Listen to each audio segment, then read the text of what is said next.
Hi, everyone, and welcome back to another episode of The Progressive Bitcoiner. I'm your host, Trey Walsh, and today we have on the show my good friend, Logan. Now, many of you will know Logan from his Substack, Think Bitcoin, from many of the articles that he's written for Bitcoin Magazine. He is a lawyer, a progressive. We get into that in terms of progressive and maybe what that term might mean going forward, a proud Bitcoiner, and we get into all sorts of fun topics, talking about society, talking about political labels, talking about capital P progressive versus lowercase p progressive, and most importantly, progressive values and how those align with Bitcoin and where progressives might be going moving forward in this day and age when many politicians have let progressives down in the past. The political system is really fraught with mistrust and not sure where people fit in politically. There's a lot of politically homeless folks that are looking for some cause to rally around and somewhere to move forward in. And that's where we're hoping Bitcoin comes into play. So we talk about all of those things, and we talk about a lot of things that progressives, I think, really need to hear about the world as it is and how Bitcoin fits into that in some of the most important ways to solve problems. So I hope you all enjoyed this conversation. And my hope is that any progressives or folks from the left listening to this podcast, listening to this conversation, if you're newer to Bitcoin, that this will be a launching pad for you to learn more about a lot of the really important topics that we're talking about in here through Logan's work, through other resources in the Bitcoin community, and a lot of the things that we referenced here that I'll include in the show notes. So I hope you all will continue to explore with us as we look to answer some of life's toughest questions and ponder a lot of these questions that don't have easy solutions, but we're here trying to figure it out all together, and really appreciate you all joining us. And please feel free to share this podcast with anyone you think would really value hearing this. All right, before we get to the episode, be sure to mention our sponsors as well, Bitbox and Saz Mining. So be sure to check out those referral links below for discounts there. And we will see you again next week.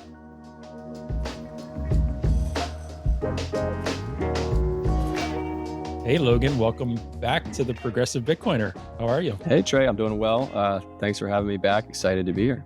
It's been a minute since we were just talking about this, since you've been on podcasts, been writing some longer articles and things like that. So I'm really excited to put this conversation out into the universe. I think to have you back in the space a little bit more, thinking through some of these things.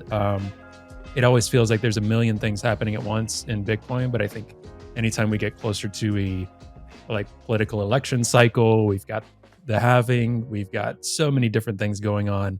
It's definitely an exciting time to throw things back into the mix. So really been looking forward to this conversation, and glad we found a time to do it, because a lot of people are really interested in hearing from you too. Yeah, I definitely, we were kind of joking beforehand.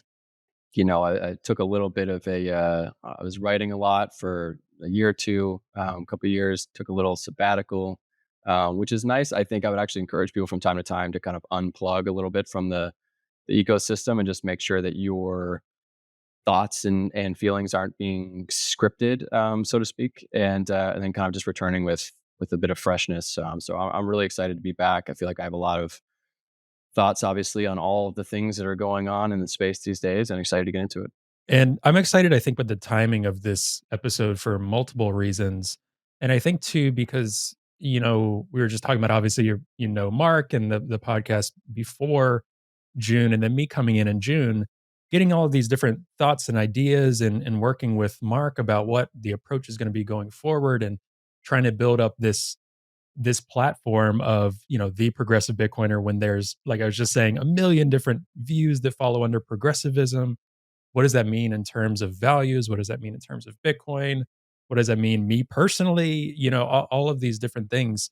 But one thing I'm excited too is I think the mission and vision for me with what we're doing here, or what I'm trying to do here, is becoming more clear. And one of my hopes is that Bitcoin will be a renaissance, if you will, for progressives to get excited about it. Not get excited about, oh, Bitcoin ETF or Bitcoin number or Bitcoin the thing, but Bitcoin as a tool to help progressives address the systemic issues that we've really had a tough time with, especially the last several years.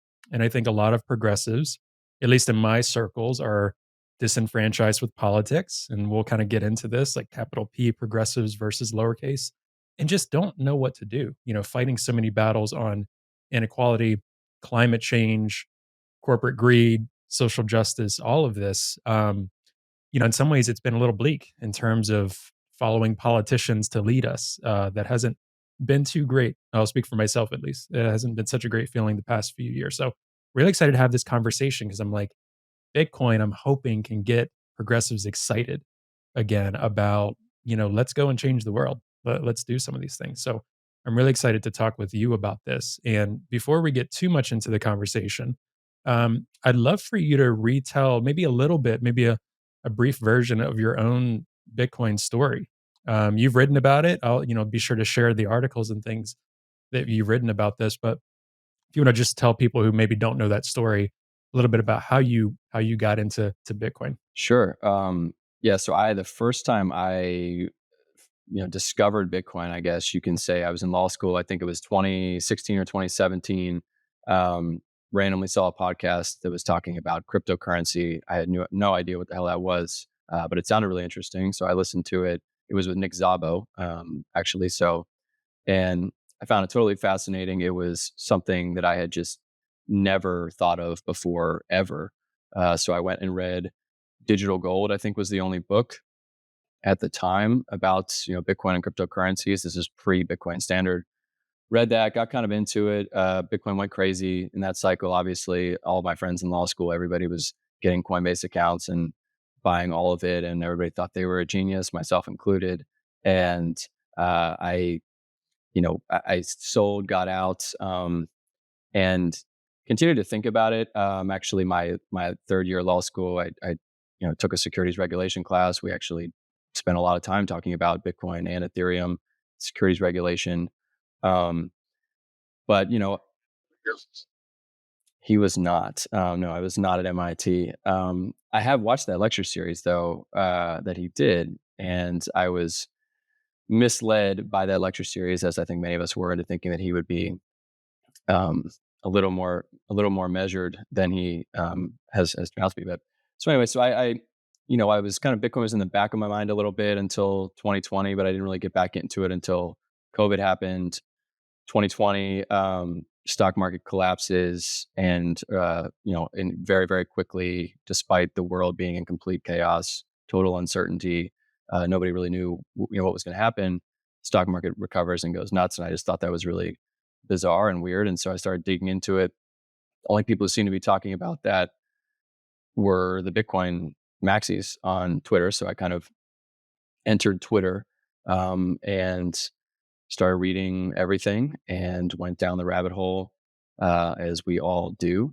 And I think the rabbit hole has different stages and plateaus, as I'm sure are also on it. We're all on our own respective journeys there. Um, but started writing, started putting my thoughts out there and publishing things, and talking with other people, obviously, like Mark, your predecessor on the show, and just other podcasts that perhaps some people have seen, or heard of. And here we are today.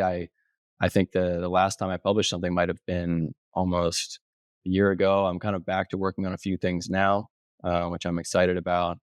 But yeah, I write a lot about Bitcoin and politics. I personally come from a left-leaning background, like I assume much of your audience does, um, and so that's kind of the perspective that I'm bringing to Bitcoin, politically. And yeah, I'm like you. I'm very, very excited about the ways that I think Bitcoin can almost force an evolution of what we refer to now as progressive politics, and kind of force what I think will be useful generative mutations of that way of thinking. And I'm excited to talk about it.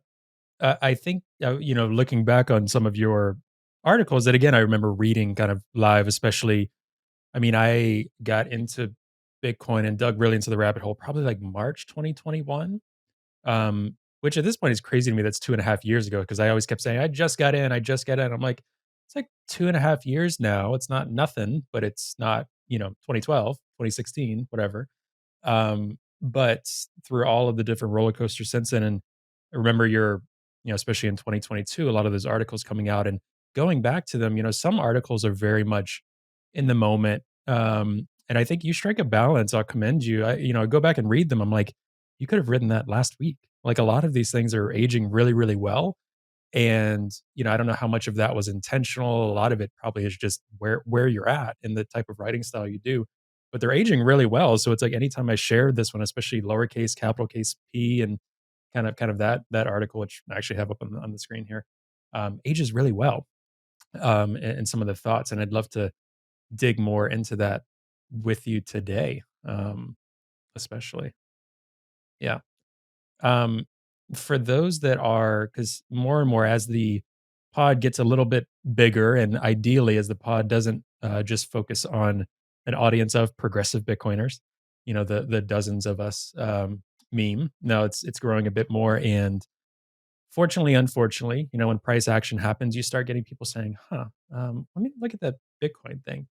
And hopefully, we'll get some more people that are coming in and hearing some of these podcasts, being intrigued by different things, that don't know anything about Bitcoin, and some things that I probably on many episodes have taken for granted, depending on the episode, right? So trying to speak more to that audience. For you just starting off, if someone hears progressive and Bitcoiner, what are we even on about?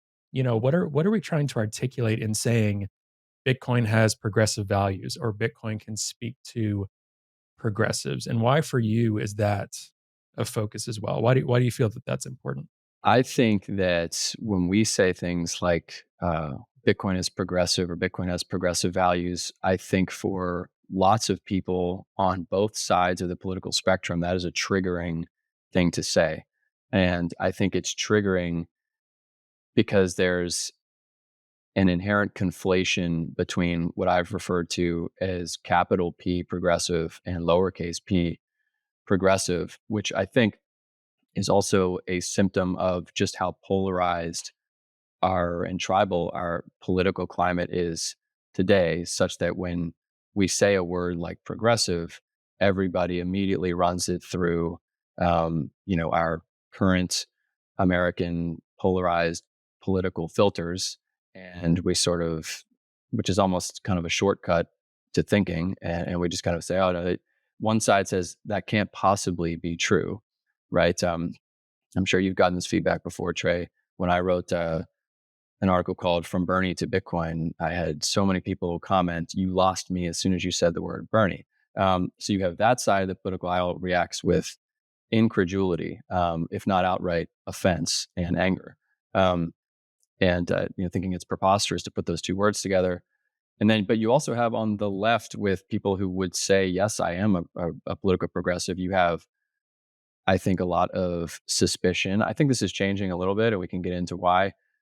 But there's definitely a lot of suspicion there, for various reasons, and they're not exactly jumping on the train either.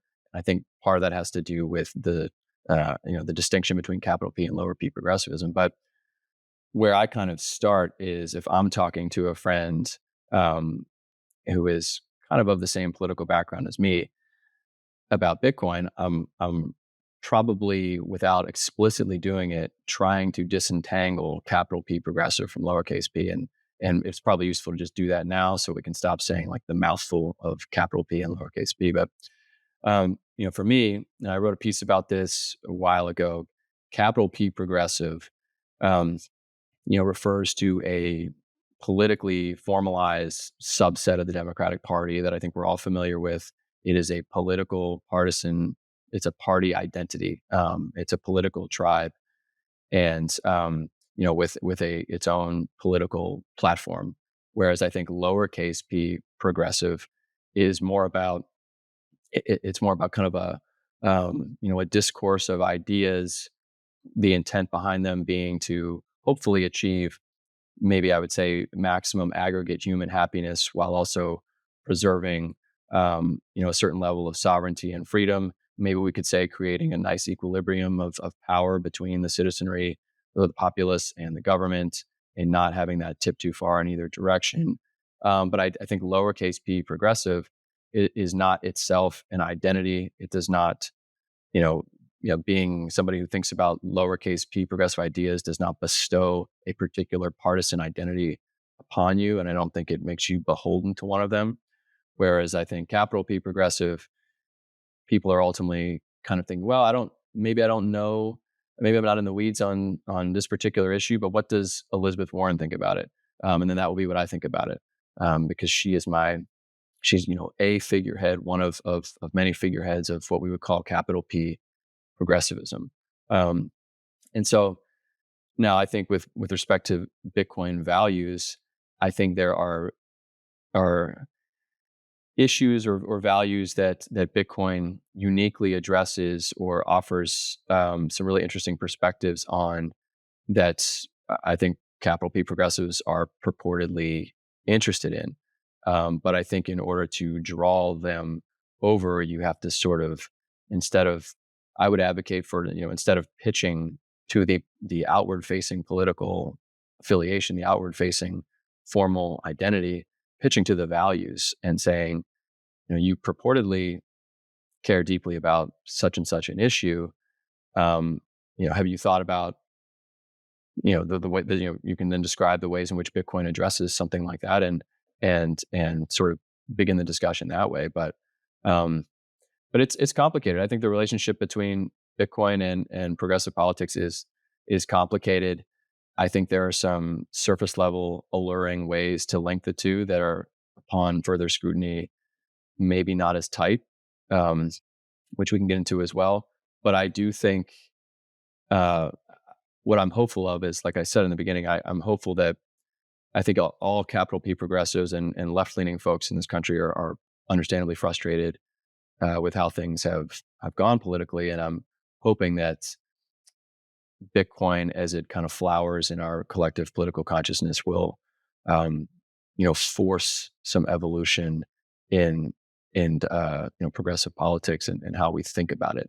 Yeah, and I think, I mean, there's so many things in what you said, but one of the things that can be challenging, and I think anyone coming into Bitcoin has to unlearn some things, but I think in particular for the left, there's some of the things that I had to unlearn. I mean, you learn a lot about money, you learn a lot about incentives for things like energy, market incentives, all of these things that I think folks on the left, I think shy away from. And I've mentioned this several times on the pod, but we don't really talk about money. We don't really talk about, to do all of these things, it takes money to do these good things in the world. It's just kind of an icky subject for the left, in general.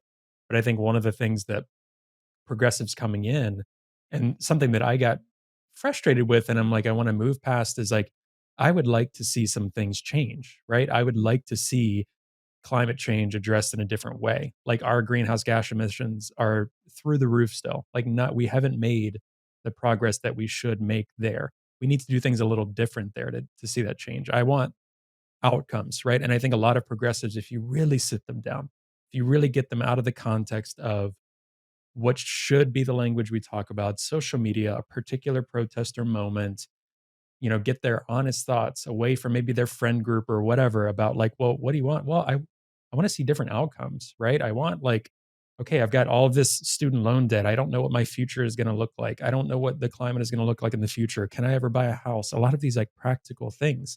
You have to unlearn some things. And I think one thing for progressives, but also capital P progressive politicians, is we have to reconcile that the world is the way it is, right? The world isn't what we want it to be yet. And one of the factors is greed, and incentives is a powerful incentive, right? So teaching people about Bitcoin mining and how that can ramp up renewable transition, and more articles that are coming out about that. Like, these companies aren't going to just do the right thing, right? Out of the goodness of their heart, right? We need to use market incentives to bring about good change. That's something that is a very hard conversation for progressives to have. And I want to be real about that, right? Because, when we talk too much about Bitcoin fixes this, Bitcoin fixes that, it's almost sometimes, from a progressive who is outside of that bubble, can sound like we're greenwashing politically. We're just, like, saying that it's progressive. But I do want to actually talk about how in these ways it is. But you know what? Like, see this guy, Michael Saylor, hoarding a lot of Bitcoin.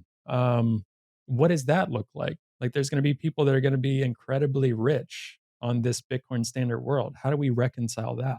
So there's some real conversations to be had, that hopefully, if we can get through more of this misinformation, that there's been a lot of good strides on the environmental end through so many people like Troy, Margot, Daniel Batten, so many others.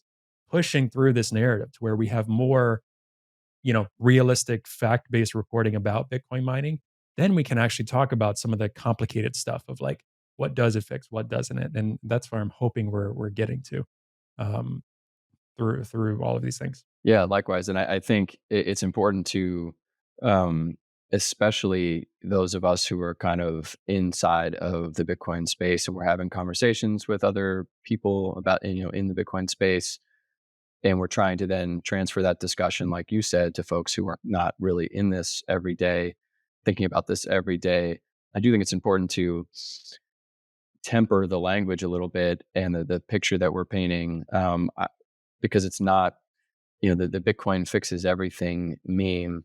Um, there is a powerful grain of truth to that, but it's not actually true. And so I think it's having, and I think folks I think a lot of folks who come from left leaning politics or the progressive side of things politically would probably look at that and say, I need you to actually give me more nuance than that. That's not really gonna persuade you. You say that and you sound insane. Um, and even if there's some level of truth or at least some compelling things to think about along those lines, I do think it's important to have a more measured, more kind of data based, real life discussion about the ways in which Bitcoin can make a lot of things better. Hopefully.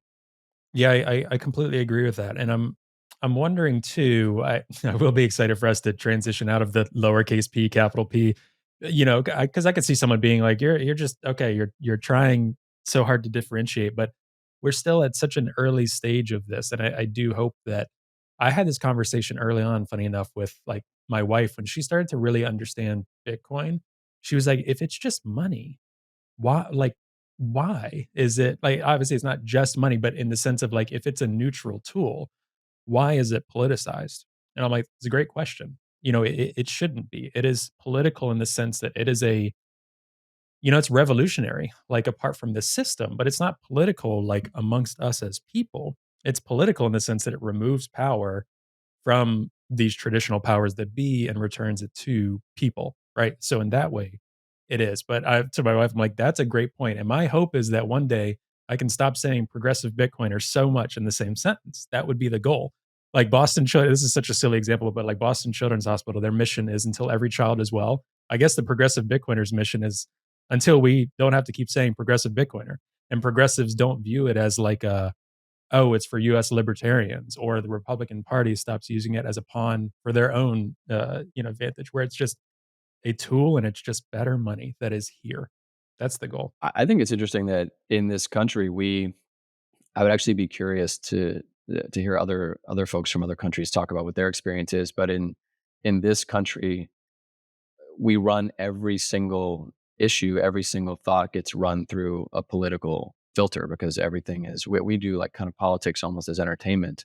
It's like all encompassing, all day, every day entertainment here, which I think your wife's question is almost profound, and it's in like how to the point it is because um, it makes you think about why is it that every single issue in this country we run through these political filters, and why is it that in this country when we think of political parties and we're thinking, well, is this thing a Republican thing, is it a Democrat thing, is it a libertarian thing, why is it we're human beings who have proven historically to be pretty imaginative, and pretty innovative and capable of being pretty thoughtful. Why is it that we insist upon constraining ourselves to those labels, which themselves are incredibly entrenched and totally ossified and not really evolving meaningfully or in the ways that we would like to see? Why are we not thinking more about, can we move, is there a way that we can move beyond those filters, that we can move beyond the constraints of just these three or four political parties, and really it's just two. um, and that's because I agree, we could belabor the distinction between capital P and lowercase p progressive to death, and we could labor kind of political distinctions in general to death. But that's also because that's where the country is. That's how everybody in this country thinks about things. And I think hopefully we can Bitcoin can be a way that kind of forces people to start to reconsider some of these presuppositions of their political lives. You and I have talked before, Trey, about how a lot of our friends are starting to feel politically homeless. They're starting to feel like they don't belong anywhere. They're kind of in a no man's land where, um, and I think that's a huge opportunity. I think that's also will ultimately be a productive thing. And maybe we can get into that, but yeah, it just, unfortunately, it just is where we are in this country. This is where the state of the discourse is hyper politicized. Yeah, and I again, like I said earlier, we're talking about the world as it is, and for better or for worse, everything, most things are partisan bent for so many different factors, and a huge part of it is politicians and media outlets that perpetuate that because it gets them reelected and it makes the media outlets money. So that's a huge reason this cycle continues. And I know Jason has received it. I know probably Mark had many times before. Anyone who's progressive in the space, why are you trying to make Bitcoin political, right? Using these language, using these words, this and that. I'm like, well, a lot of it for me is I'm using these words and language specifically because there is such a partisan filter here. And because as it stands, since at least very conservatively estimate between like 2018 and now is really when Bitcoin ramped up into this more political thing, right? You've got more of the toxic maxi libertarian bent on Bitcoin and things like that. Before that, I've heard from folks that were in the space before that it wasn't as much that. It could have been a bit more nerdy. Yes, there was the libertarian bent still and things like that, but it really ramped up with COVID, all of these other things, right? So that is the world we are in. When a lot of my normal friends who hear about Bitcoin either don't know anything about it, that's probably a huge part. They're just like, oh, okay. Or it's the US libertarian bent, it's Ted Cruz, it's toxic maxi, it's libertarian, crazy right wing conspiracy stuff, right? I'm not saying that's a good thing. It is not. I'm not, and obviously that's not what it is. That's the world we live in. So yeah, I'm very intentional about talking about the progressive values in Bitcoin so that people can unlearn that Bitcoin is not political in that sense. It is a neutral tool for everyone. And yeah, your enemies are going to use it too. Like Ted Cruz is going to talk about it. North Korea could use it. These are things that are a reality when you have a money like this, right? That's kind of the reality that we need to talk about as well in this. Yeah, a lot there for sure. I think, I was thinking about one of the things that you said earlier, where you were talking about trying to explain to some of your friends, and this is related to the world as it is, so to speak. And you were talking about market incentives. And I don't want to jump ahead in the conversation because I'm assuming we'll talk about the environment a little bit.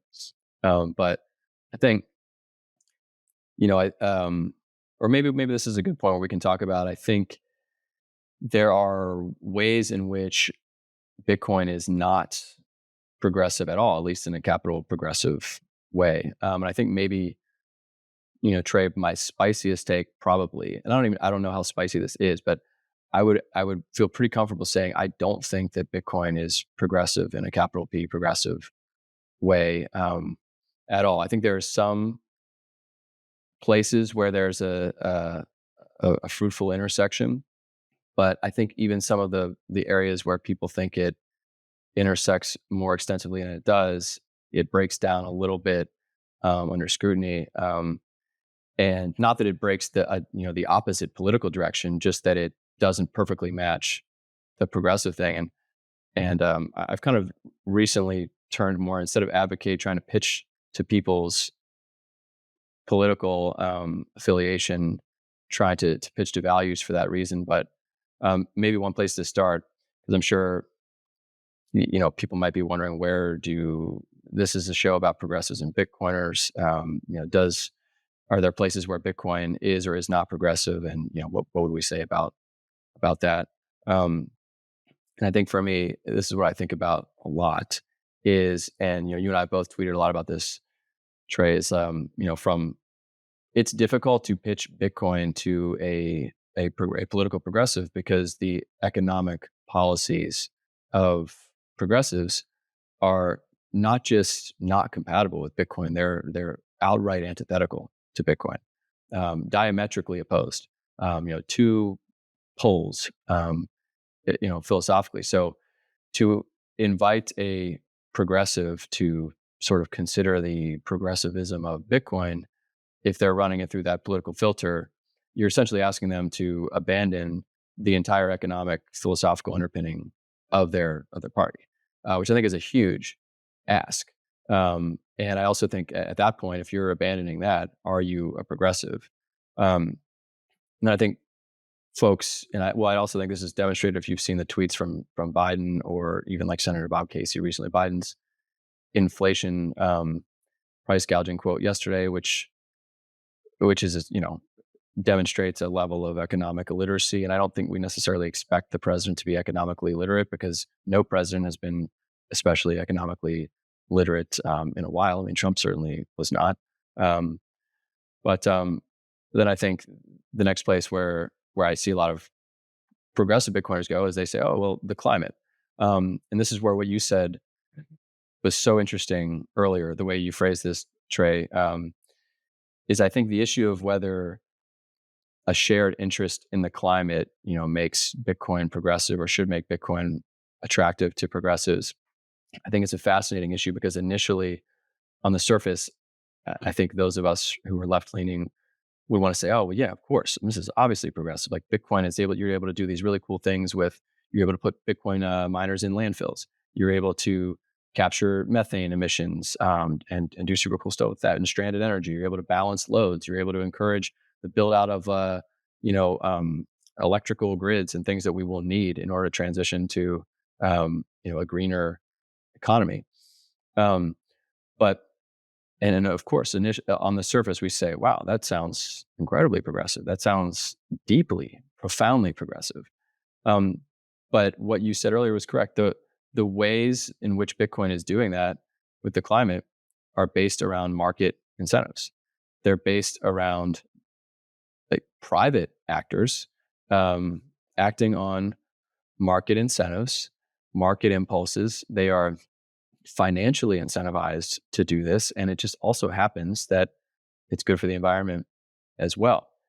And so I think when we're talking about whether a solution to a big issue and it's not the solution, but whether an effective tool for fighting climate change, when we're talking about that and we're thinking about, well, is that the political left would normally look to use tools like kind of like government, I don't want to say outright coercion, but a little bit, government influence, top down, the state saying, hey guys, this is a problem and we should all recycle more. And you guys all need to be morally inspired to kind of act on your own. And we need to, put X, Y, and Z limitations in these areas. And I'm not saying those are good or bad things, but it's largely not been incredibly effective.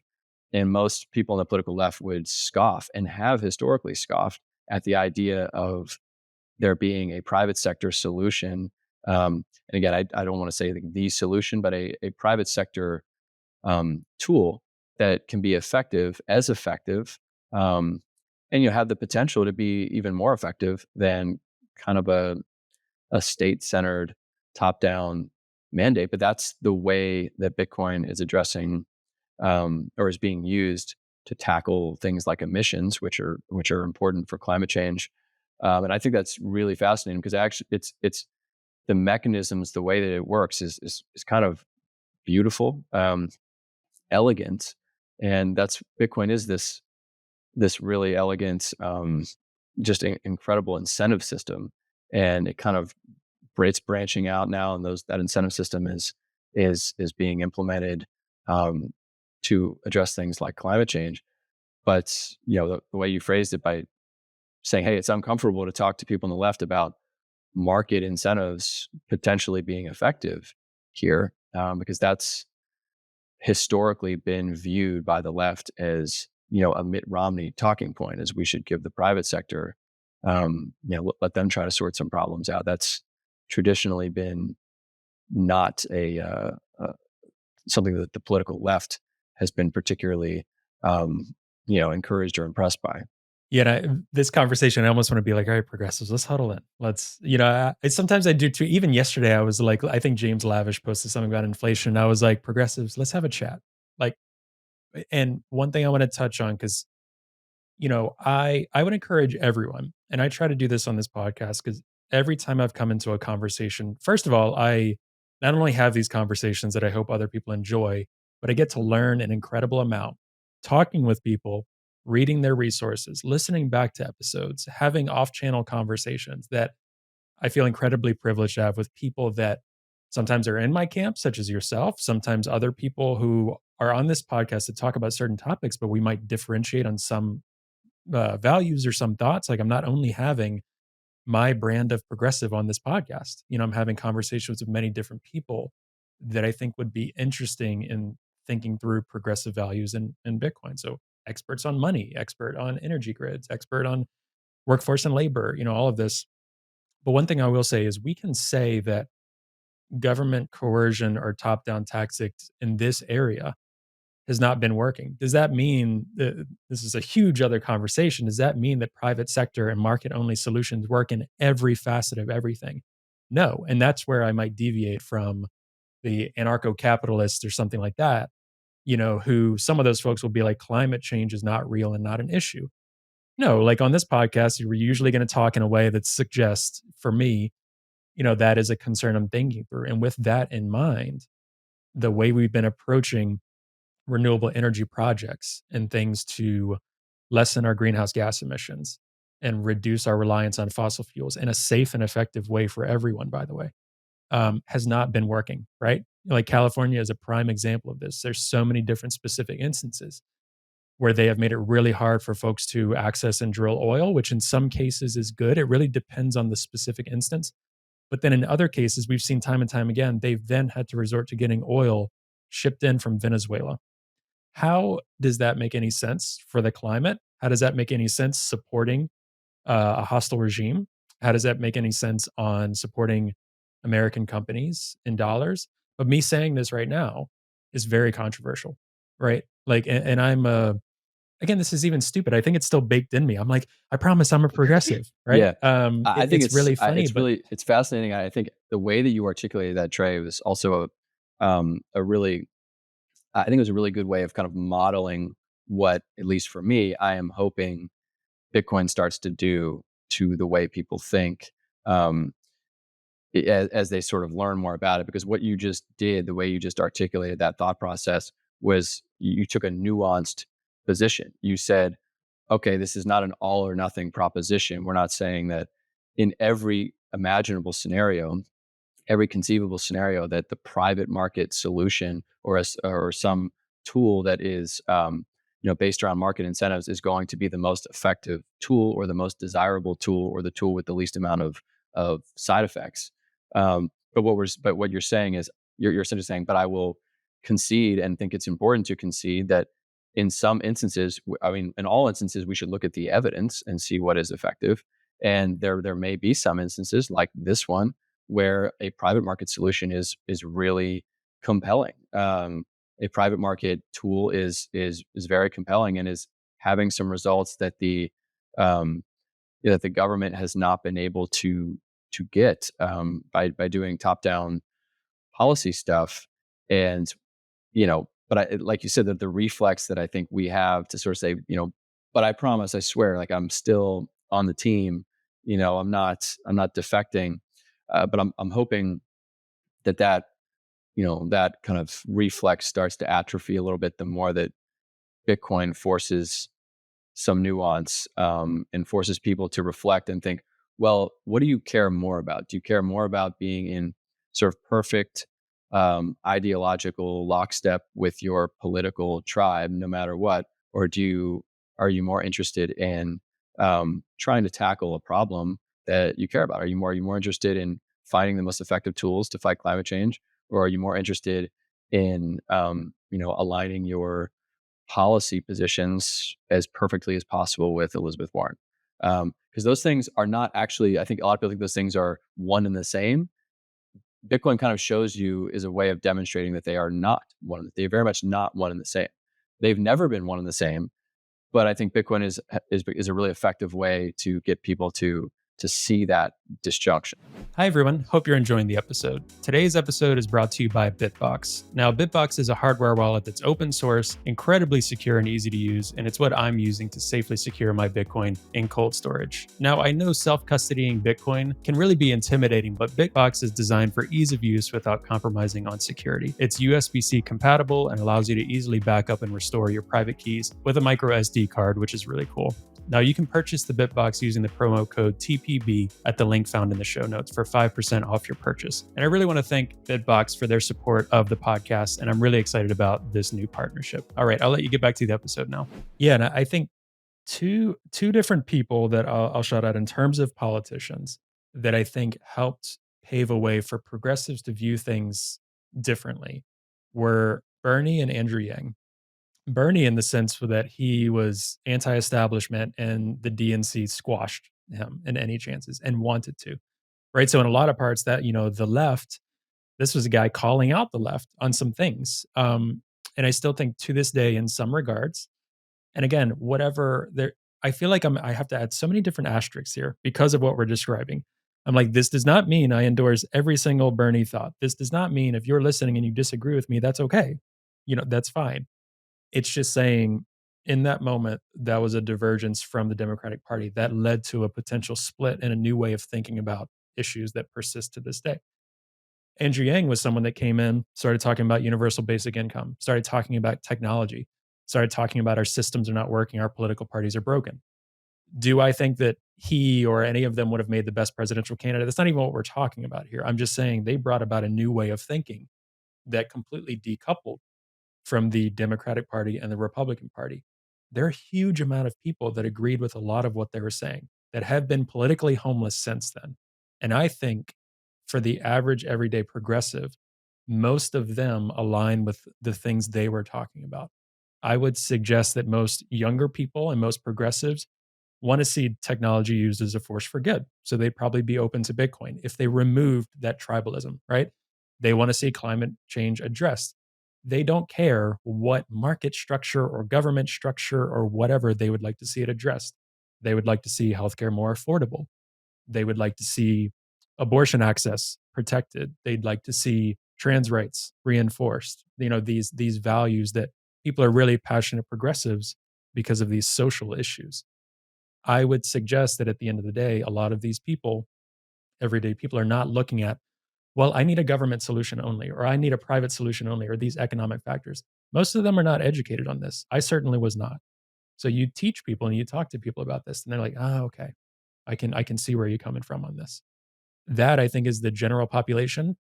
That's not where you're going to find on Twitter, though, right? That's not what you're going to find on, TikTok or Instagram ads or whatever, for different issues. But it sounds cliche, but it's kind of the whole, 80% or 70% of Americans are going to agree on XYZ, or a lot of the polls are suggesting on different social issues of what Americans care about.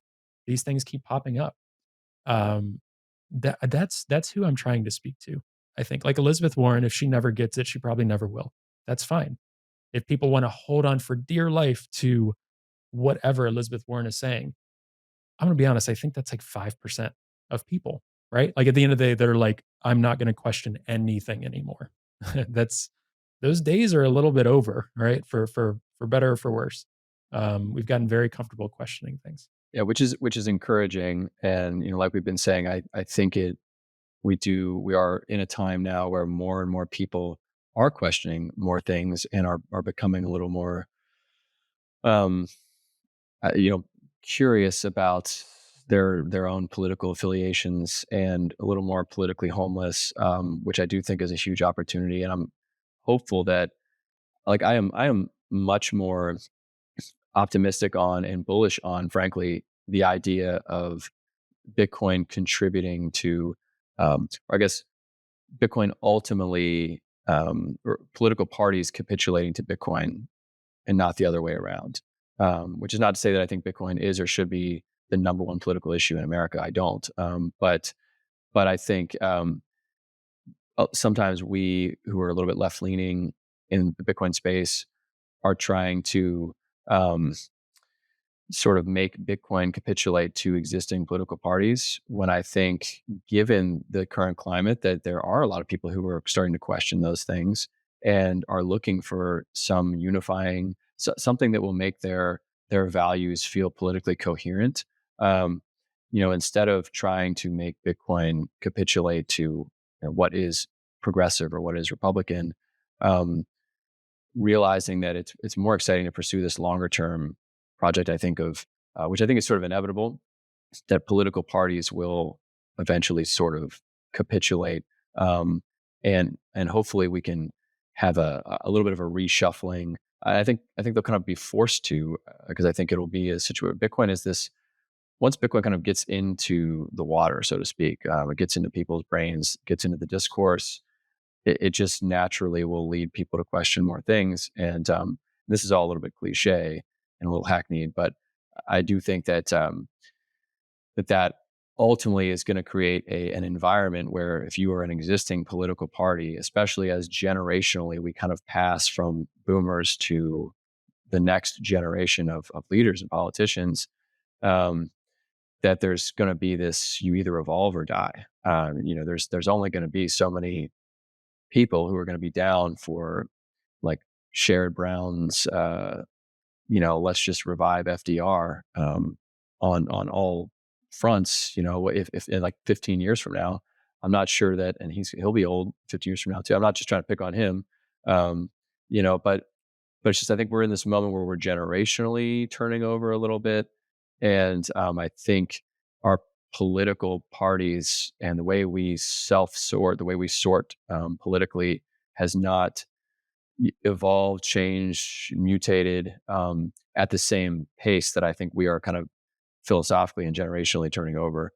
So I do think that Bitcoin will hopefully be an accelerant, kind of like a catalyzing force, in kind of making these new coalitions that might today to us seem to be kind of strange bedfellows.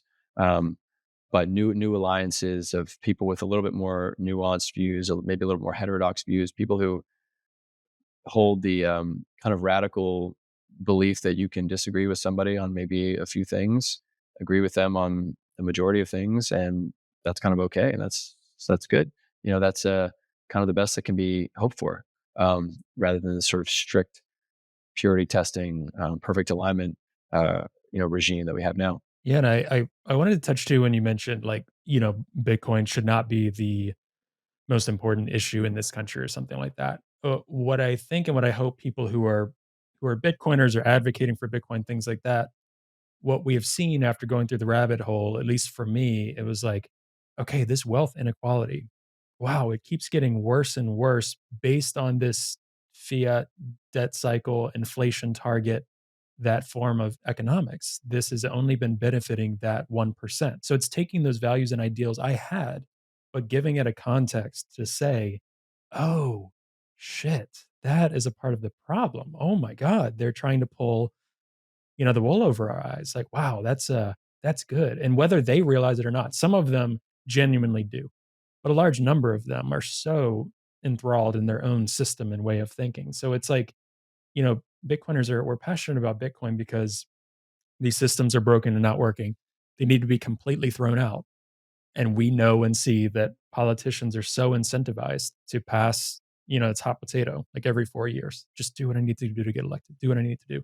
And people are getting crushed year after year. And like my whole career and passion stemmed from, my work in nonprofits that I still do to this day. And like I am daily seeing wealth inequality, homeless shelters are getting more and more overcrowded, people in the streets. Like I don't care what economic data I do and I don't, right? But some of the economic data they're pushing out is completely false. Like this, that we're in a debt spiral. These things are getting really bad. Bitcoin is trying to address some of these things and the battles that we're fighting. And Bitcoiners are not only going to battle about, let's make Bitcoin as easy to use and accepted and the standard and all of this.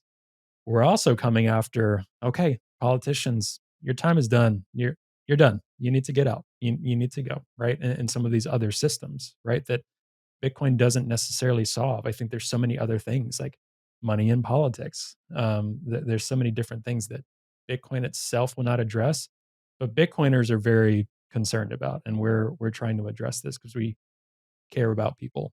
That's why we're here. I would hope that's why we're here. Yeah, yeah, yeah. I agree. The wealth inequality, that's such a fascinating topic too. Because I mean, I 100% agree with you. It's glaringly obvious. I think that the economic system that we have now is entirely unsustainable. I mean, I don't think it's going to. I would, I guess, differ with some folks that I don't think it's going to collapse tomorrow or next year or anything.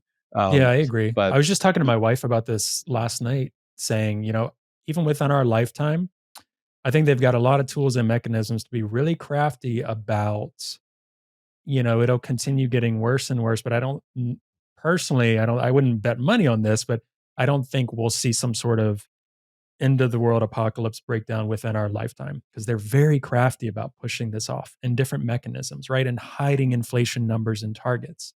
When in reality, they're not going to make the hard decision, which is life needs to be pretty hard and rough for a couple of years if we're really going to course correct. yeah, no, I tend to agree with you.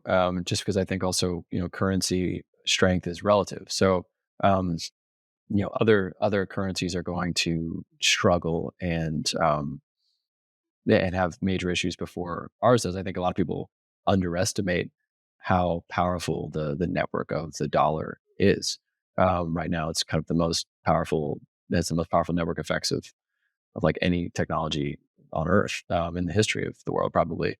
Um, but uh, but I do think it's clear that things are getting increasingly difficult for an increasingly large portion of the population. And I think the conversation of the ways in which Bitcoin gets at wealth inequality um, deserves some nuance as well. I think I tweeted once somewhat jokingly about Michael Saylor's board of Bitcoin, and I mean everybody wanted to murder me on Twitter, and I'm saying this with absolute all due respect to Michael Saylor. I love Michael Saylor. I think he's a great. Uh, he's an incredibly intelligent spokesperson for Bitcoin, net positive for Bitcoin. I have no problem with Michael Saylor at all. I was just using him as an example, though, because I think the idea that Bitcoin fixes wealth inequality, I don't think is true. I think what it does, what Bitcoin has the potential to do, is kind of slow or basically stall the pace of wealth inequality expansion over a long enough period of time. I think it takes multiple generations to kind of to stall it. Right now, as you mentioned, we have a system where the separation between kind of the wealthy and the not wealthy is that a gap is widening at just an incredibly rapid rate, and obviously that's because of the fiat system. Everybody understands, Cantillon effect, closest to the money printer, you benefit from all the money printing, assets go up, yada yada. Everybody knows that. Um, but I think the idea I when don't know if everyone knows that. or yeah, I that's mean, I hear what you say. Like, it doesn't take long for people to be able to. You can teach that to a second grader in a way, but the political classes right now, largely Democrats, they're the ones in power, but Republicans will do it when they're in power. Will suggest no, this is the way we're combating that, or that's not really the case. yeah, that's a fair. I'm actually glad that you called me on that, Trey, because I sometimes slip into this. We're Bitcoiners on a Bitcoin podcast in the Bitcoin space, and take for granted that we're also talking to other people. Um, but because what you're saying is true, and I think also entirely demonstrated by Biden's tweet yesterday about where he basically demonstrated exactly what you just said, which is that the political classes don't seem to understand that what is causing the problem is not corporations. It is not, which is not to say that corporations are entirely innocent, but um, that's not the main driver here of why this wealth inequality gap is increasing.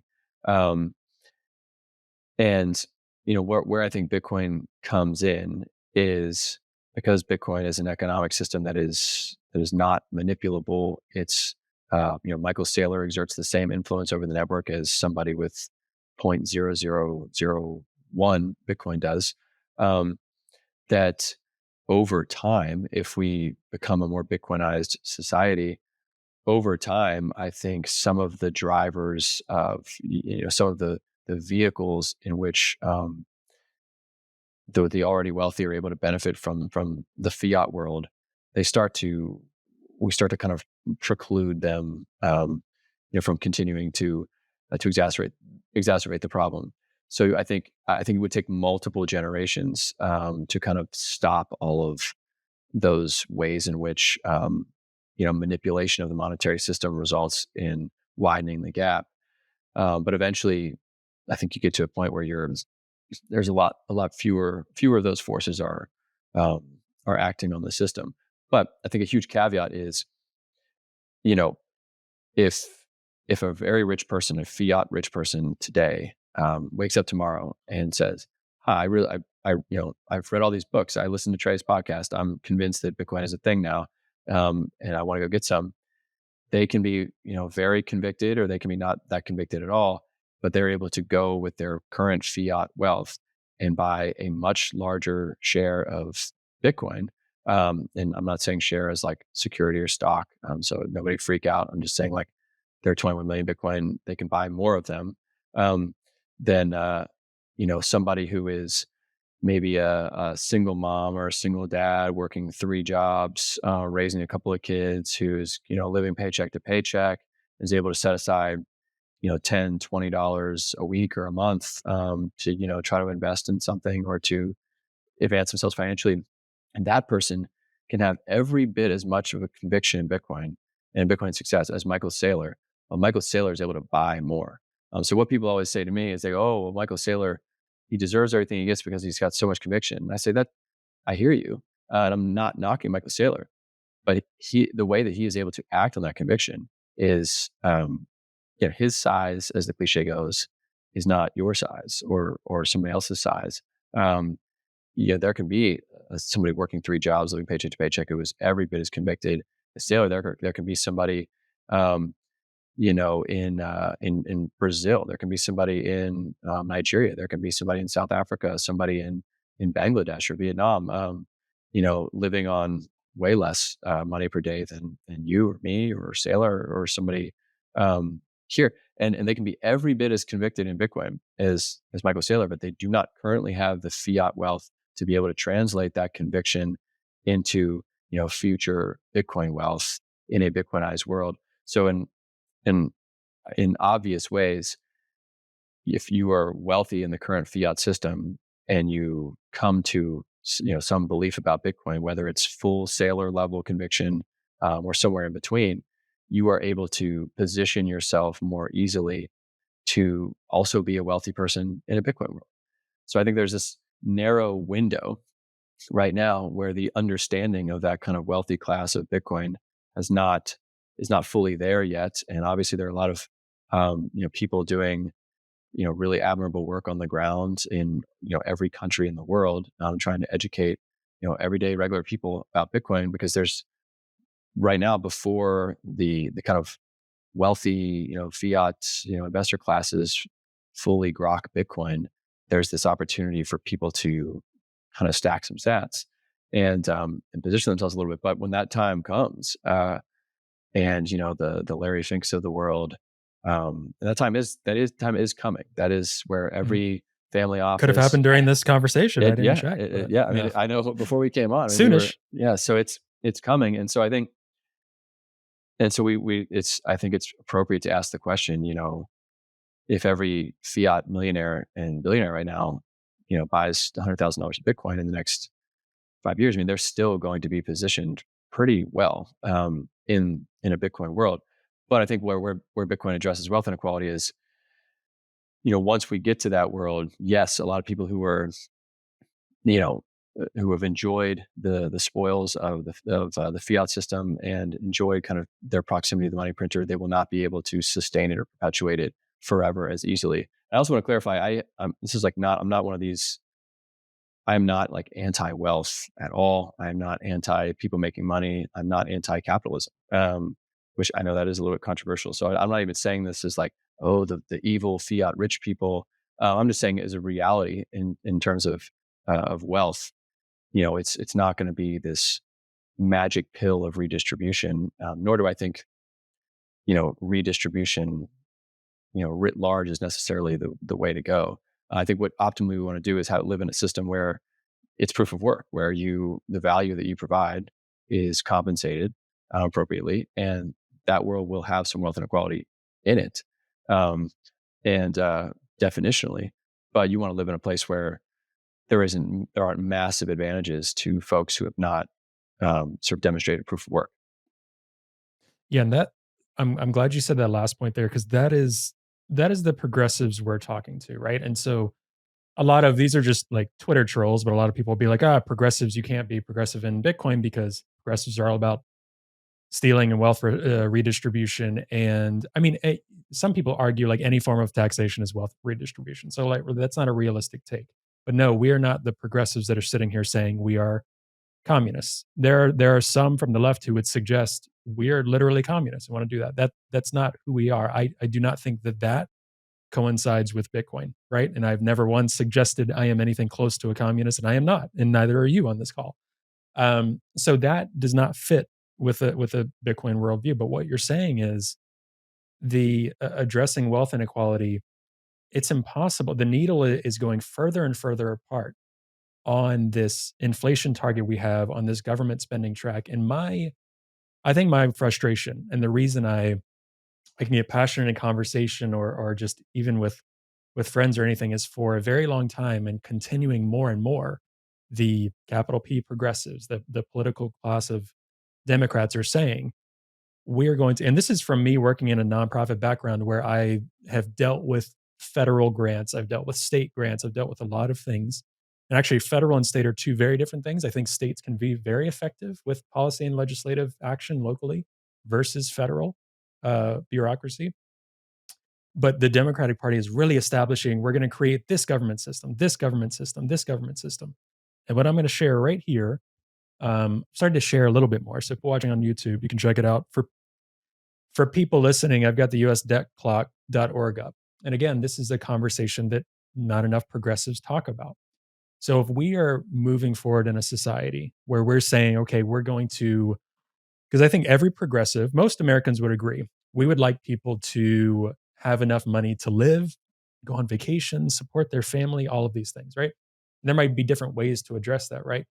A lot of Democrats are saying we're going to create these different systems and these different wealth care protocols. And I'm talking about more advanced ones, whether it's different workforce solutions, whether it's different programs that they say is going to fix poverty, right? These new initiatives, right? I think there's some basic welfare programs that are probably good they exist, right? Like Medicaid and certain things. Like there's certain things that some Americans really rely on and need, right? The problem is this right here, and we hear it too much from the right, and more progressives need to talk about it. Our U.S. national debt is $33 trillion. So you're suggesting to me that we bet our future on that and say you will be okay. You will be able to have food, a job, housing, because we have all these government programs to support that. When the US national debt is 33 trillion. What I'm looking towards is to alleviate poverty and get someone out of poverty where they don't have to rely on trusting this. Like that is the point because this is not something you can trust. When this collapses, I don't know.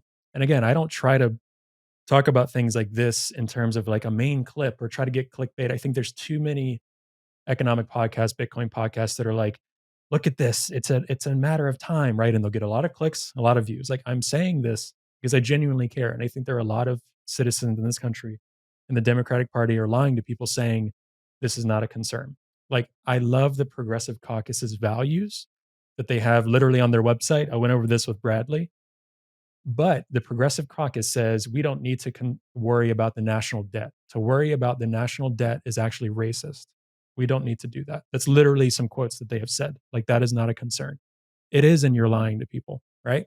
Now, we don't need to overstate the concern in saying that all of our government welfare programs are going to die tomorrow, but we are servicing our debt at a massive amount. The figure is, it's got to be here somewhere. Interest on national debt, 690 million, billion right now, right? So the actual payments on our interest is massive. And again, I will say this over and over. I'm saying this as team left, progressive. Like, let's not have, conservatives, Republicans have all the fun here. This is a massive issue that we should be aware of. Bitcoin gives you some property rights and some money today that is separate from all of this. It is. So I would just think about that. Not Uh, financial advice, but I yeah, would think about that. It's deeply troubling. yeah, It I just think is. that's really well said, especially with the graphic in front of people, which I do think is important for people to look at. And you're right. I think, and if people get, people should, I think, frame that as debt is kind of, you are borrowing from the future, and at some point that needs to be there. There are consequences to that. Like at some point that bill does get paid one way or another. And so if you care about, I mean, I'm a parent. I care about um, my daughter. I will have other children, and I will care about them as well. If you're somebody who, and I think most progressives would say, we want the reasoning a lot, behind progressives being uh, so passionate about the climate is we're thinking about the future. Thinking about how can we preserve this beautiful Earth, and all the beautiful things in it for future generations, not just because it's really fun to take hikes over mountains and streams and stuff, but because we also want to inhabit the planet in a way that is not dystopian, or something out of like the day after tomorrow, which Mhm. I just rewatched the other day, and is Did you? I haven't it seen it in it forever. Yeah. holds up. The special Does effects it? are the special effects are. I'm kind of a, yeah, not to go down the route, but I'm I love those types of movies, the natural disaster movies, Yeah. the climate We're disaster. But gonna anyway, I'll just it's add a, this before I forget. We're gonna need a part 2 where we just talk about film and music, of just a separate conversation. This I one was, like, 100% agree. heavier. We're gonna need a part 2 with that. Yeah. Um, but yes, I mean, I think like, I think progressives, and I don't think that this is exclusive to progressives either. I don't think progressives have a Mhm. monopoly on giving a shit about the future. Because Yeah. I think Yeah, it's that unfair would to be the kind right. of rude to Um, suggest. Yeah, yeah, yeah, I think I it's would say insane. that. Yeah. And I think, but I do think like if you honestly care about the future, you have to look at the debt. You have to look at it seriously. If you're not looking at it, you're just not being serious at all. And you're right. The progressive platform of informed by the economic theories of people like Stephanie Kelton and modern monetary theory. The debt doesn't matter. Nobody cares because I mean I think that is just kind of objectively crazy. I mean I think you could tell a sixth grader that and they would say, well, wait a minute, just common sense, smell test. I don't think that is passing muster. But for whatever reason, you and I were talking before, and I think there's some growing appetite on the left to think about the debt. But the way that I think these things usually go is the left kind of says, all right, great. If you guys want to talk about debt, let's talk about taxes. Um, and the right says, well, let's talk about cuts. And then we kind of just stall out there. And so, Bitcoin, like you said, gives you some property rights outside that system where you're kind of almost hedging a little bit. You're almost betting on politicians not figuring that out, um, which I think it's kind of hard to imagine them figuring it out. Um, but yeah, so well said, powerful graphic. Yeah, I'm literally on the progressive I might not be able to find it here. There's some things like the Progressive Caucus, they'll be like ending our forever wars, cutting the bloated Pentagon budget, and prioritizing diplomacy. That's great. That's actually talking about a budgetary thing. So I'm like, you have to apply that same logic across the board. That does not mean, because I think there's so many different, very practical things and practical solutions towards budget deficits that don't involve, sometimes Republicans will blatantly say, we're going to cut this, which is like the most popular and supportive, policy or legislative item on the budget, right? It's not that. So just applying that to different areas is really, really important. Um, and I think there's room for conversation, which, you and I are the type of people that we want to target people who will listen and give a damn. Like, we're not doing this. This isn't the, Democrat Party Bitcoiner. This isn't, supporting a specific politician or party platform like you were mentioning. And going back quickly too to what you said, it is true. One of the ways the current progressive platform is not really caring as much about the deficit. And I would argue both parties do this when they're in power. I will be honest, but the deficit has gone up more in many cases under a Republican president than a Democratic president, depending on the time, especially with wars and things like that. So this is an issue, regardless of party. But there are some in the Progressive Party that would say, this is the only way about to bring about change is an ultimate welfare state. And now I think a lot of progressives and even progressive Bitcoiners would disagree on certain policy items. Like I might be more in favor of some welfare state items than you would be, and I don't think that's necessarily the case, but just an example, and that's okay, right? There's some things where, fortunately, unfortunately, we've built up these systems that people really rely on. So if we remove them to balance a budget, how many people will die? Those are some things I think about as a Bitcoiner. I'm like, there's the theoretical right thing to do for the budget philosophically for the next 100, 200 years.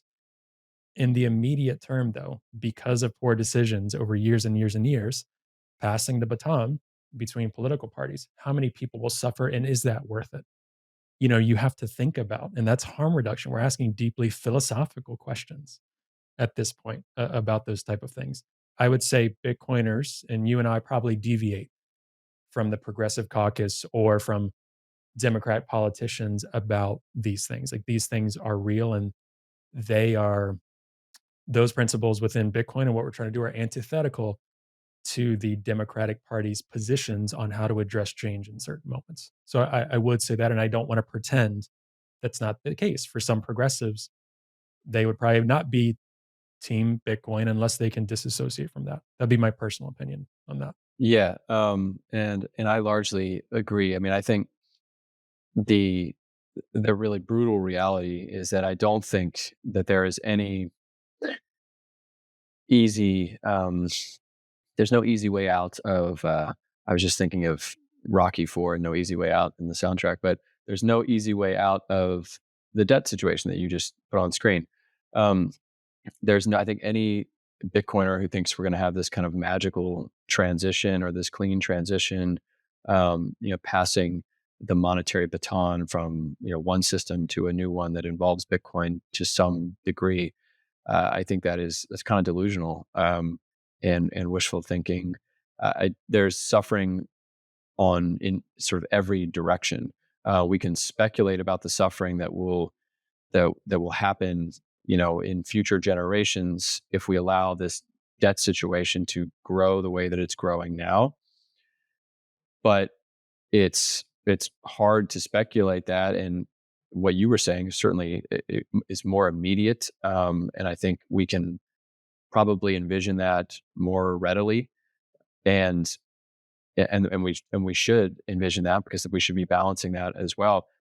But I think it's tough. It's a tough. There isn't. It's not an easy road ahead. We've created this situation, and now we have to figure out a way to course correct that minimizes the damage in the present moment while also not completely forfeiting the future and sort of ensuring that there will be future suffering for the subsequent generations, for our kids, and for our children's children.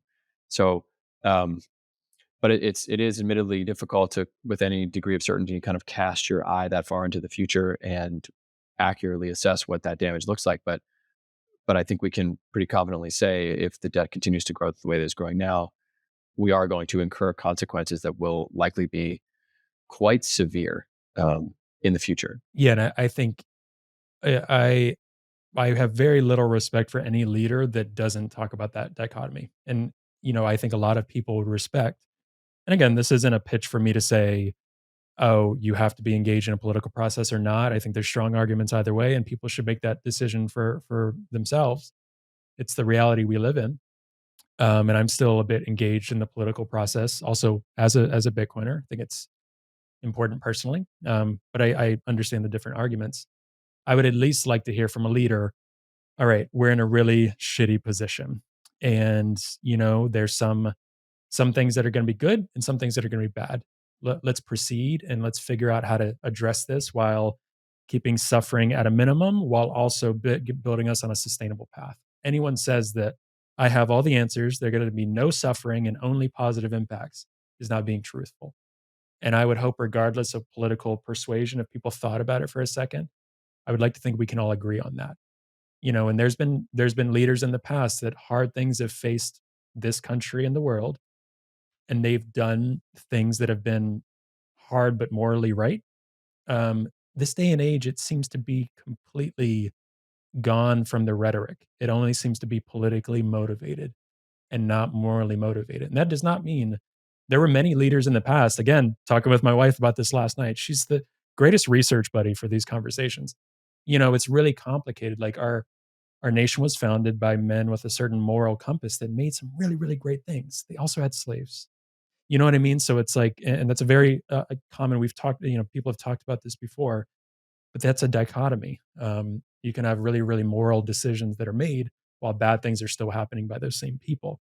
Nowadays, I only get a sense of political ambition and not a moral compass from any leader, for the most part, who finds themselves in that top echelon. Yeah, lack of moral compass, and I think we lack the kind of collective fortitude, or maybe a collective identity that would make people more inclined to make certain sacrifices, especially generationally. I mean, I think if this were a movie, Trey, I would imagine if we lived in a movie, if our country was a movie, we would have some leader that would come up, and offer a very sobering, make a very sobering speech to the country and say, "Listen, boomers, older generation, I admit we've made mistakes. Like, we as in politicians, like, we have made some errors, and now we are in this situation, and we're going to have to ask you guys to make some sacrifices for your kids, basically. And it's going to be tough. It's not going to be fun. In some ways, you have enjoyed a little bit of this, party, this debt-fueled party yourselves, and you've probably enjoyed it to a greater extent, certainly in terms of houses and wealth, than your kids or your kids' have. But now, if you care about the future, we need you to make a sacrifice a little bit for that, or else this is all over." And then in the movie version, all those folks would have tears coming down their eyes. They would be moved, and we would all be crying in the audience, and they would say yes, and we would move forward. Um, I doubt that's going to happen, but you were talking about leaders in the past. I mean, I was thinking of this Churchill story.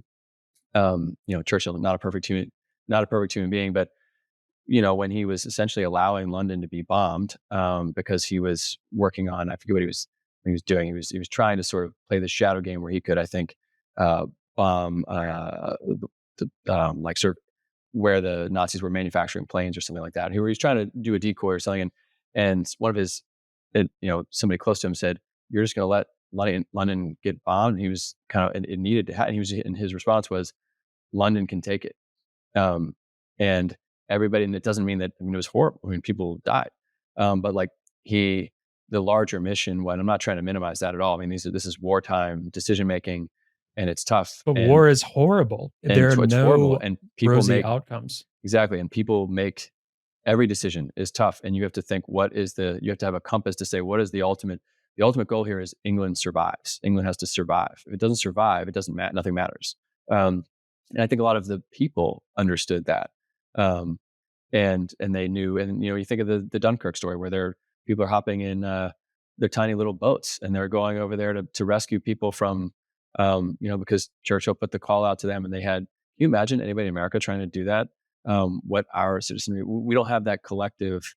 Well, you know why, Logan, as you're that saying tissue. this, as you're saying this, I think the real issue is no one knows of the real problems. Whereas back then, they would address things. Yeah, it wasn't perfect, but I mean, there was all sorts of things. There was different war bonds, but there's also so many stories of how England actually paid for that in debt, and that was a reoccurring thing. But at least in some political speeches, there were some moments of truth. Whereas today, the people who are speaking truth, they'll say some things, but it's almost in I'm going to drain the swamp truth. So I'm going to, sure, they might say some things that are relatively true, but then they throw in a bunch of other bogus because they want to get elected. It's not like a real normal person who's educated with a team of people informing them saying things that need to be said. Then if there is, though, where does that person end up? Usually very low on the totem pole of any influential ability to make change at a massive level that's needed. Sorry to cut you off, but as you were saying that, it just clicked for me. I'm like, they were a little bit more truthful in saying, Yeah. this is the shit we're in. And you're right though to point out that, if the Nazis are bombing you, it's very clear and present, what that danger is and what you need to rally against, because it's right there. It's happening. It's on your doorstep. That threat is existential. It's imminent, and you can see it. You can look at it. Versus this, what is kind of insidious about the debt situation is that most people can't see it, like you pointed out. Most people can't see it, and it's also, the problem itself is kind of being hidden and masked in a lot of different ways, so people don't see it for, I think, the threat that it is. And it probably difficult to do so for the foregoing reasons, but also because it's not something that is going to end the country tomorrow or next week, like we've said. I mean, this is a long term process of deterioration, but at some point you hit the proverbial point of no return, where it becomes almost impossible without unthinkable pain to course correct. And which is, frankly, candidly, similar to trying to talk about climate change, where it doesn't feel to a lot of people like this is going to be a major problem tomorrow. For a lot of people, and for a lot of people it does, but for a lot of other people, um, they don't feel the same. I mean, but at a certain point, it becomes much more difficult to course correct on that as well. Um, so, these are very real, very serious challenges that require serious people to have serious discussions, with a serious audience of the populace that is willing to seriously consider what lies ahead. Yeah, and I think we're at a pivotal point. Gosh, I know we could talk for hours more. We'll have to do a round two and a round three and a round four. But I guess in kind of the closing moments, if there's someone that's listening to this that's like, whoa, okay. Like I've had a few, like by this time, Natalie Smolinski's episode will be out. Lynn's episode already dropped. There's some where like in Natalie's episode, it was some real talk. Similar to this, right? For those that are starting to learn about this, maybe they, because it happened with me. Like I just was getting into Bitcoin, and then I heard some of these real talk conversations. Maybe there's some people that have never heard about Bitcoin, but a lot of people listening are either in it or maybe they just started to get in it. What would be some of your recommendation? Because I hope any of these conversations are really a launching point for people, that they go read your articles, they go look at some of the debt stuff we're talking about. Like this should be a moment of they go further into education. Not this is the end all be all. We touched on so many different things here. What would your recommendation be to someone who is from the left, some progressive that's hearing about some of these issues and they're like, yeah, I want to kind of like explore that more. I don't really know a lot about this stuff, or I'm just getting into Bitcoin. I want to see how that can actually help more. Like where you guys are touching on it a little bit, but I want to figure out more. What was helpful for you early on in your journey in terms of resources and just maybe even the types of questions to ask? Yeah, no, that's a good question. I think in terms of resources that were important to me, earlier in my days, especially coming to this, like you have from a left leaning perspective, Troy, Troy Cross interviews are really pivotal for me. Um, those are big. I think Jeff Booth's series on Robert Breedlove's show, that's like the second guest that he even had on his show.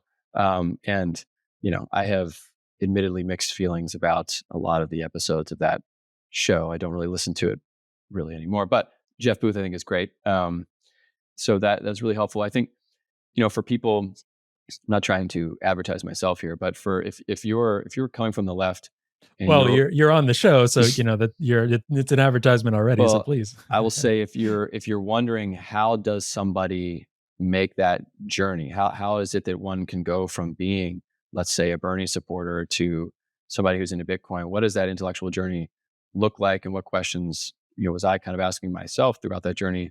I wrote a couple of pieces that are in Bitcoin Magazine called "From Bernie to Bitcoin," I think I talked a little bit about that with Peter McCormack on an episode of What Bitcoin Did. That series is meant to. There actually is kind of an unfinished part 3. I don't know if it'll ever come out, but that series was meant to. You have to share that regardless. Yeah, I want to see that. It was meant to chronicle my journey from politically and how I got to where I'm at now.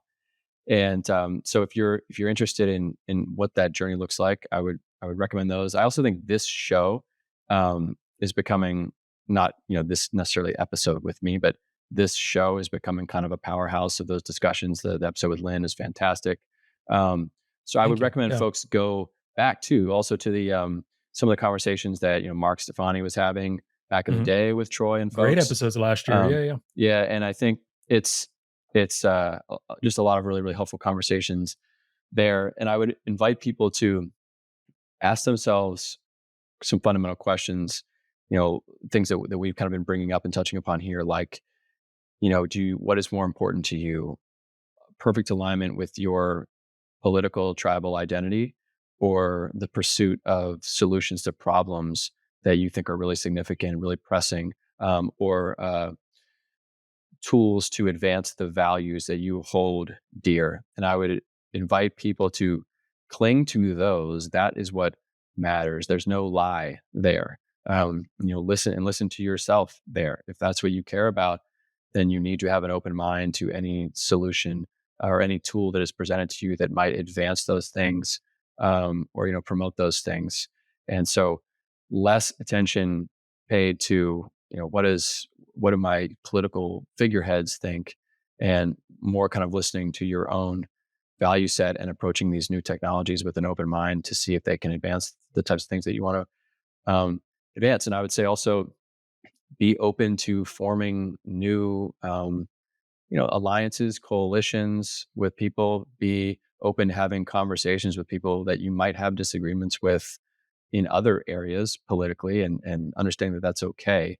But trying to find common ground. And you were talking about this earlier, Trey, about how it's a little bit cliche to say that we agree on more than we disagree on, but I do think that's true. I mean, I live in one of the few purple counties in America right now, and I do think that's true. A lot of us do care ultimately about creating a future in which our kids can flourish, and if that's what you care about, there are a lot of other people who care about that too, and which is a cause for optimism.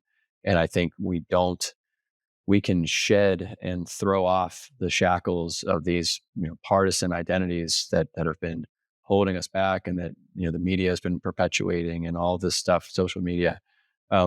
We're very much capable of throwing those off, and trying to align in new ways to accomplish things collectively that we aren't going to be able to accomplish within our current system. And so I hope that Bitcoin serves as a galvanizing force for people, and they should just be open to it. And I'm always, if people want to chat about stuff, I mean, you can find me on Twitter. I'm happy to have some further discussions, and Trey, hopefully we'll do this again sometime, and cover some more stuff. But I hope that this was useful to folks and productive. Yeah, doesn't it go by fast? Doesn't it feel like, man, there's so much else to talk about? It does. It truly does. I'm learning more and more. This show is, I mean, my home is in social issues, philosophy, things like that. So these issues are, it's a Bitcoin show, but many episodes more and more, I'll literally do a search on the recording platform, and it'll be like Bitcoin was said like 5 times, right? Or something like that. Some episodes like twice. Some episodes are more specific about it. It's because I am here because I feel like our world is broken and we need solutions. So that's what these conversations revolve around, with awesome guests like yourself. Yeah, and I think it's a noble mission. Glad you're doing it, and I'm excited for future episodes. Awesome. Well, thank you so much, Logan. Everyone, I'm going to put his stuff in the show notes. Please go back and look at some of these articles, and we'll be patiently awaiting for more writings from you, Logan, as well. I appreciate that, Trey. Thank you.